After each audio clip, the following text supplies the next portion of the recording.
वाराणसी, जिसे लोग मोक्ष की नगरी कहते हैं। यहाँ की गलियां, घाट और मंदिर तो पूरी दुनिया में मशहूर है। लेकिन इसी शहर के किनारे एक ऐसी जगह है जिसके बारे में लोग खुलकर बात करने से भी डरते हैं। ये जगह है शापित हवेली। कहा जाता है कि इस हवेली को करीब 100 साल पहले एक अमीर जमींदार ने बनवाया था। हवेली बेहद खूबसूरत थी। ऊंचे ऊंचे खंभे, नक्काशीदार खिड़कियां और विशाल आंगन। उसमें जमींदार अपने परिवार के साथ रहता था, पत्नी और 2 छोटे बच्चों के साथ। सब कुछ ठीक चल रहा था, लेकिन साल 1971 की एक ठंडी रात ने इस हवेली को हमेशा के लिए मौत और डर का घर बना दिया।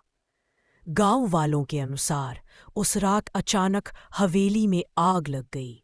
कोई समझ नहीं पाया कि आग कैसे लगी। लोग दौड़कर पहुंचे, लेकिन अंदर से सिर्फ और सिर्फ चीखों की आवाज आ रही थी। दरवाजा तोड़ा गया। कब तक पूरा परिवार आग की लपटों में समा चुका था। उसके बाद से इस हवेली में कभी कोई नहीं बस पाया। कहते हैं परिवार की आत्माएं आज भी उसी रात में फंसी हुई है जब वो जलकर राख हो गए थे। पास के गांव के लोग दावा करते हैं कि आधी रात को हवेली से बच्चों के रोने की आवाज आती है।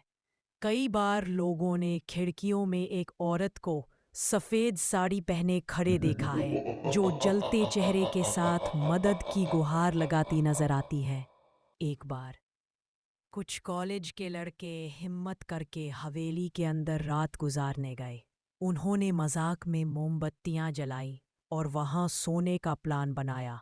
लेकिन आधी रात को उनमें से एक लड़के ने चीख मारकर कहा कि किसी ने उसके कंधे पर हाथ रखा है।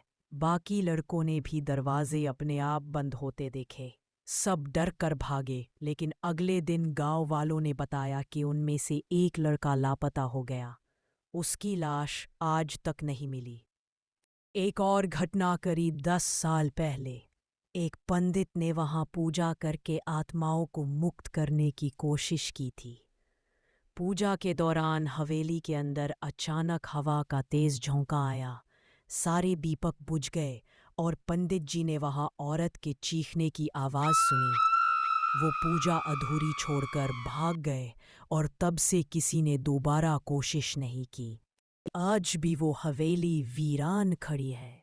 दरवाजों पर जंग लग चुका है, दीवारों पर काई जमी है और खिड़कियों से अंदर झांको तो अंधेरा ऐसा लगता है जैसे कोई आपको घूर रहा हो। गांव के लोग दिन में भी उस हवेली के पास से जल्दी निकल जाते हैं और रात को वहां जाने की तो कोई सोच भी नहीं सकता।